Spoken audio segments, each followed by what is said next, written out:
नमस्कार, आप देख रहे हैं डेली 24 भारत। मैं हूं आपके साथ स्तुति झा। बुलेटिन की शुरुआत करते हैं। मुख्यमंत्री पुष्कर सिंह धामी ने नीति एक्सट्रीम अल्ट्रा रन 2026 के काउंटडाउन रन कार्यक्रम को फ्लैग ऑफ किया है। इस दौरान मशाल प्रज्वलित कर प्रतिभागियों के साथ प्रतीकात्मक दौड़ में भी उन्होंने हिस्सा लिया। शनिवार को मुख्यमंत्री कैंप कार्यालय में मुख्यमंत्री ने 31 मई को होने वाले अल्ट्रा रन शुभकर क्यालू हिम तेंदुआ का भी आवरण किया है। इस दौरान उन्होंने कहा है कि नीति एक्सट्रीम अल्ट्रा रन सिर्फ एक खेल आयोजन नहीं बल्कि सीमांत क्षेत्रों में नई ऊर्जा, नए अवसर और नए विकास जगाने की अभियान है। उन्होंने कहा कि उत्तराखंड के युवाओं को साहस, संकल्प और देश के लिए कुछ बड़ा करने का जज्बा है और ये आयोजन उसी का प्रतीक बनेगा। सीएम धामी ने कहा कि ये दौड़ केवल शारीरिक क्षमता की परीक्षा नहीं बल्कि इच्छा शक्ति, धैर्य और आत्मविश्वास को मजबूत करने का माध्यम है। तो वहीं आज विधि विधान से हेमकुंड कपाट श्रद्धालुओं के लिए खोल दिए जाएंगे। इस दौरान हेमकुंड साहिब में लगभग 7,000 श्रद्धालुओं के पहुंचने की उम्मीद है। इससे पहले जो बोले सो निहाल श्रीकाल के जय घोष के साथ पंच प्यारों की अगुवाई में शुक्रवार को गोविंद घाट से श्रद्धालुओं का जत्था निशान साहिब के साथ हेमकुंड साहिब के लिए रवाना हुआ, जिससे पूर्व गोविंद घाट गुरुद्वारे में गुरुवाणी का पाठ हुआ। ये तथा रात्रि प्रवास के लिए घंगारिया पहुंचा और आज हेमकुंड साहिब पहुंचेगा। तो वहीं सड़कों पर नमाज पढ़ने को लेकर यूपी सीएम योगी आदित्यनाथ के बाद अब सीएम पुष्कर सिंह धामी का भी बयान सामने आया है। मुख्यमंत्री धामी ने कहा है कि कांग्रेस के नए वरिष्ठ नेता ने कहा है कि सड़कों पर नमाज पढ़ने की इजाजत होनी चाहिए। हमने कहा नमाज तय जगह पर ही पढ़ी जानी चाहिए, किसी को कोई इस व्यवस्था में बाधा डालने का अधिकार नहीं है। सीएम ने कहा कि प्रदेश में चारधाम यात्रा चल रही है, इसलिए इस समय सड़कों को धार्मिक प्रदर्शनों का जरिया बिल्कुल नहीं बनाने दिया जाएगा। हमने तय किया है कि किसी भी कीमत पर हमारे राज्य में आने वाले सनातनी और चारधाम तीर्थ यात्रियों को तकलीफ नहीं होनी चाहिए। कुछ लोग हर चीज़ को केवल वोट के जरिए देखते हैं और ये सही नहीं है। इन सभी व्यवस्थाओं में हमें वोट के से ऊपर उठना चाहिए कि हम किसी को भी देवभूमि की शांति, संस्कृति और अनुशासन को छेड़छाड़ नहीं करने देंगे। अभी मैं देख रहा था कि कांग्रेस के एक बड़े नेता कह रहे थे कि सड़कों पर नमाज पढ़ने देना चाहिए। हमने कहा कि नमाज पढ़ने का जो स्थान है, नमाज वहीं पर होनी चाहिए। ये व्यवस्था है, इस व्यवस्था को बिगाड़ने का किसी को कोई भी अधिकार नहीं है। जो भारत की व्यवस्था कहती है, जो हमारी विधि व्यवस्था कहती है, हमारा प्रशासन कहता है और चारधाम यात्रा चलती है, उस समय चारों तरफ शांत वातावरण है। चारधाम यात्रा कोई एक तरफ से नहीं चलती है। चारधाम पहुंचते हैं लोग तो कुछ देहरादून के रास्ते पहुंचते हैं, कुछ विकास नगर से पहुंचते हैं, कुछ हरिद्वार से पहुंचते हैं, कुछ कोटद्वार से जाते हैं, कुछ उधर रामनगर की तरफ से जाते हैं। कई तरफ से लोग वहां पहुंचते हैं। लखनऊ से आने वाले लोग उस तरफ से अपना रास्ता बनाते हैं, दिल्ली की तरफ से जाने वाले इधर से आते हैं, भारतवर्ष के अनेक कोनों से आने वाले लोग यहाँ आते हैं। इसलिए इस समय पर सड़कों को बिल्कुल जो है धार्मिक प्रदर्शन और इसका माध्यम नहीं बनने दिया जाएगा। ये हमने तय किया है कि किसी भी कीमत पर हमारे राज्य में आने वाले जो सनातनी हैं, चारधाम यात्री हैं, उनको कोई परेशानी न हो। वैसे भी इस समय में काफी ज्यादा संख्या में आ रहे हैं, तो व्यवस्था बनाना हमारे लिए एक चुनौती जैसा है। आस्था का सम्मान सभी को करना चाहिए, लेकिन कानून और जो व्यवस्था है उससे ऊपर कोई नहीं है। इनको नमाज करनी है, करें भी, नमाज भी करनी चाहिए, जरूर करनी चाहिए। उनका अपना धर्म है तो उसका पालन करें, लेकिन मस्जिद, ईदगाह और ऐसे स्थानों पर पढ़ी जाए जहां पर वो व्यवस्था बनानी है। सार्वजनिक स्थानों को बाधित करने का काम नहीं करना चाहिए, किसी को आपके उससे परेशानी नहीं होनी चाहिए। तो वहीं खटीमा से इस वक्त की सबसे बड़ी खबर आ रही है, जहां आपसी विवाद में हुई एक युवक की हत्या के बाद जनता का गुस्सा फूट पड़ा है। आक्रोशित जनता की मांग पर प्रशासन ने त्वरित कार्रवाई करते हुए आरोपी द्वारा किए गए अवैध अतिक्रमण को पूरी तरह ध्वस्त कर दिया है। 16 मई को बिजली का मीटर लगाने को लेकर शुरू हुआ ये विवाद एक परिवार के लिए जिंदगी भर का मातम बन गया है। खटीमा में कानून व्यवस्था को चुनौती देने वालों के खिलाफ प्रशासन ने कड़ा रुख अख्तियार कर दिया है। बीते 16 मई को महज बिजली का मीटर लगाने के बाद विवाद में एक शख्स की बेरहमी से जान ले ली गई थी। इस हत्याकांड के बाद से स्थानीय जनता में भारी आक्रोश था। परिजनों और ग्रामीणों ने आरोपी के खिलाफ सख्त कार्रवाई के साथ साथ उनके द्वारा किए गए अवैध निर्माण को हटाने की मांग रखी। वीरेंद्र सजवान तहसीलदार ने बताया कि आपसी विवाद में जो एक व्यक्ति की मृत्यु हो गई है, उस पर आक्रोशित जनता ने आरोपी के अतिक्रमण को हटाने की मांग रखी है। घटना है 16 तारीख को मीटर को लेकर दोपहर में झगड़ा हो जाता है और झगड़ा इतना बढ़ जाता है कि एक व्यक्ति की कल मौत हो गई। अभी खटीमा में एक दो व्यक्तियों द्वारा है अपने ही जो सगे संबंधी है उनके साथ आपस में झगड़ा हुआ, जिससे कि उनके द्वारा उसके साथ मारपीट की गई। मारपीट करने के बाद उन्हें बरेली रेफर किया गया। बरेली में सुनने में आया कि उनकी मृत्यु हो गई है। पुलिस द्वारा उनको पकड़ लिया गया है। उनके परिवार को भी मेडिकल वगैरह करवाया गया है पीड़ित पक्ष का।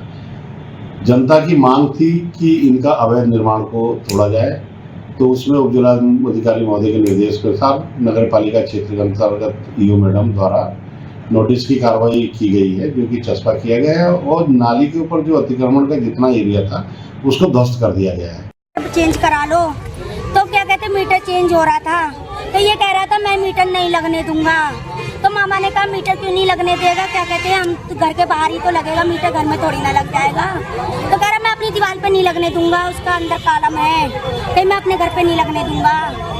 बस इतनी सी बात में उसका गरेमान खींचा, ऐसे करके खींचा, खींच के उन्हें से मारा।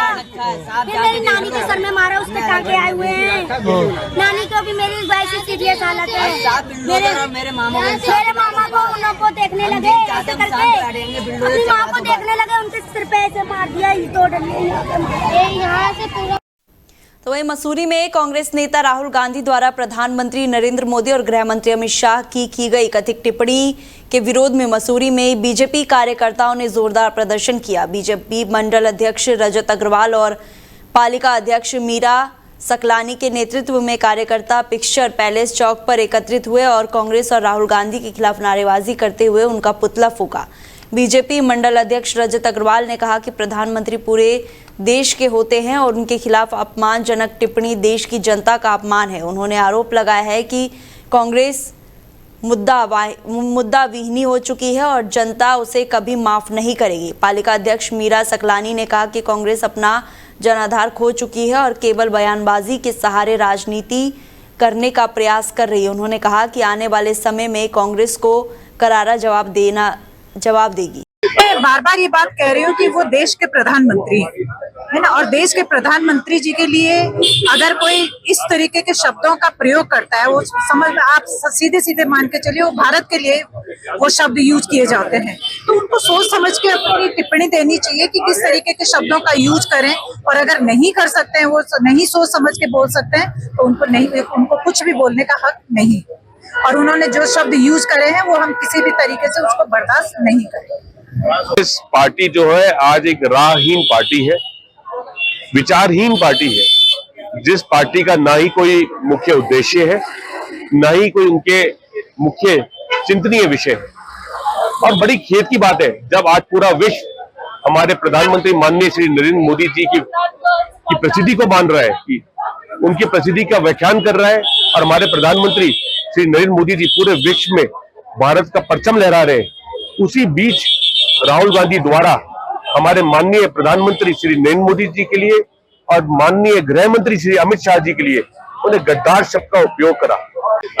तो वहीं आईजी गढ़वाल राजीव स्वरूप हरिद्वार के भगवानपुर कस्बे में पहुंचे, जहां वाल्मीकि समाज के लोगों द्वारा एक संत समागम कार्यक्रम रखा गया, जिसमें अलग अलग कई प्रदेशों के संत आए हुए थे। कार्यक्रम में पहुंचे आईजी गढ़वाल ने अपने संबोधन में लोगों को बताया कि शिक्षा जरूरी है और अब विकसित बनने का समय आ गया है। उन्होंने यूसीसी कानून को समानता का कानून बनाते हुए सूबे के मुखिया पुष्कर सिंह धामी की खूब तारीफ की। उन्होंने समाज के मेधावी बच्चों को सम्मानित भी किया और मीडिया से बातचीत करते हुए उन्होंने चारधाम यात्रा में रिकॉर्ड आने को लेकर भी खुशी जताई।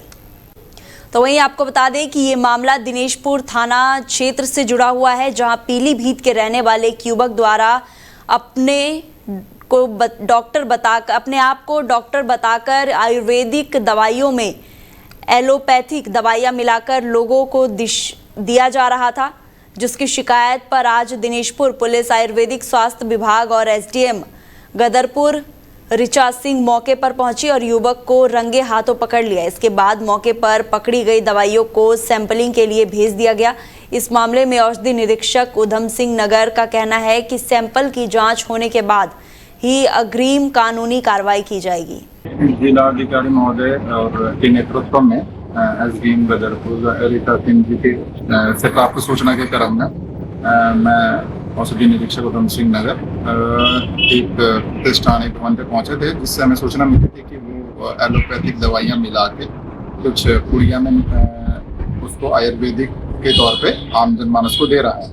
जिस तरह हमने सूचना पाई तो हम मौके पे गए, तो जो हमें देखा कि वो कुछ लोगों को कंसल्ट कर रहा है और साथ ही कुछ पुड़िया बनाकर दवाइयां दे रहा है, जिसकी लिए हमने उस व्यक्ति से थोड़ा पूछताछ करी तो उसने अपनी क्वालिफिकेशन 12वीं पास बताई। उसके पास कोई क्वालिफिकेशन भी नहीं है और इस तरह आयुर्वेदिक दवाइयों में वो काम कर रहा है और हमारे पास सूचना थी कि वो एलोपैथिक दवाएं इसमें मिला रहा है, जिसके क्रम में हमने उससे सैंपल लिए हैं और जाँच हेतु भेजेंगे। अगर कोई एलोपैथिक दवा का इसमें मिश्रण पाया जाता है तो उस पर अग्रिम कार्रवाई हम करेंगे।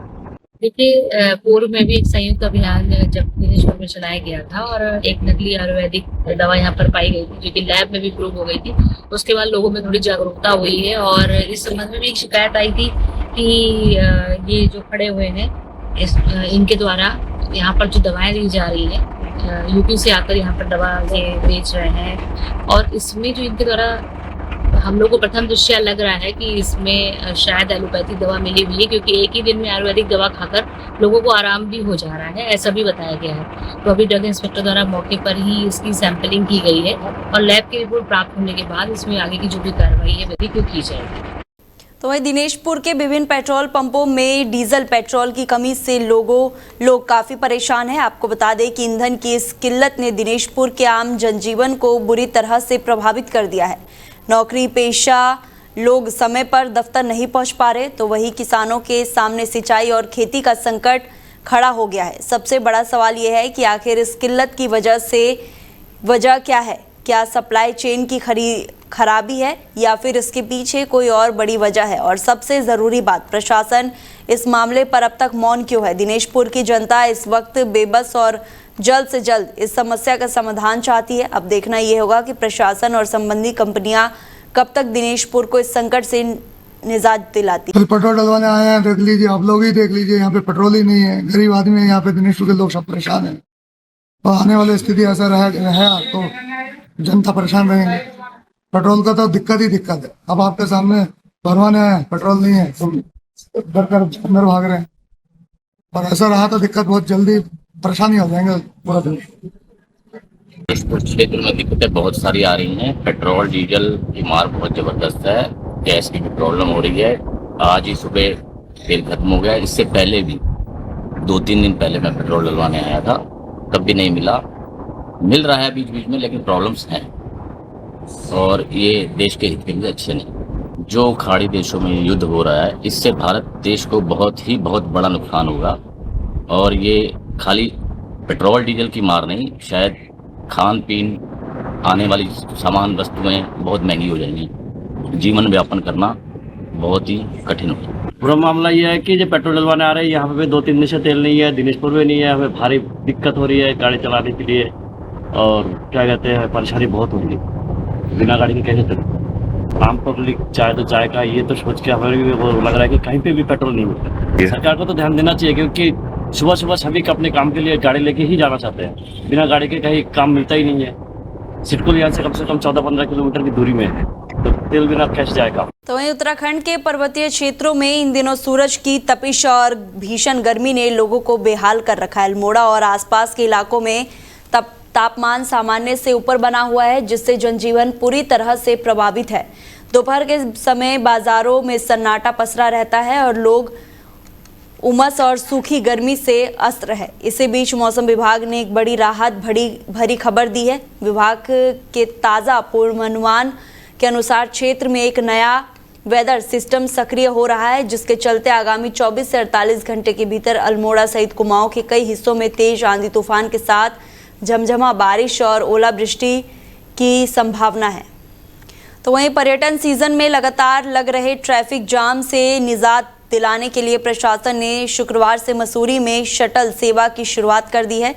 एसडीएम राहुल आनंद के नेतृत्व में पुलिस और नगर पालिका की संयुक्त टीम ने मसूरी पेट्रोल पंपों की क्रेग के पास देहरादून से आने वाले टेम्पो ट्रैवलरों को रोका और वहां से पर्यटकों को शटल सेवा के माध्यम से उनके गंतव्य तक भेजा गया। शटल सेवा लागू होते ही कुछ पर्यटकों ने नाराजगी जताई। उनका कहना था कि इस व्यवस्था का पर्याप्त प्रचार प्रसार नहीं किया गया, जिसके चलते वो देहरादून से टेम्पो ट्रैवल बुक कर मसूरी घूमने पहुंचे।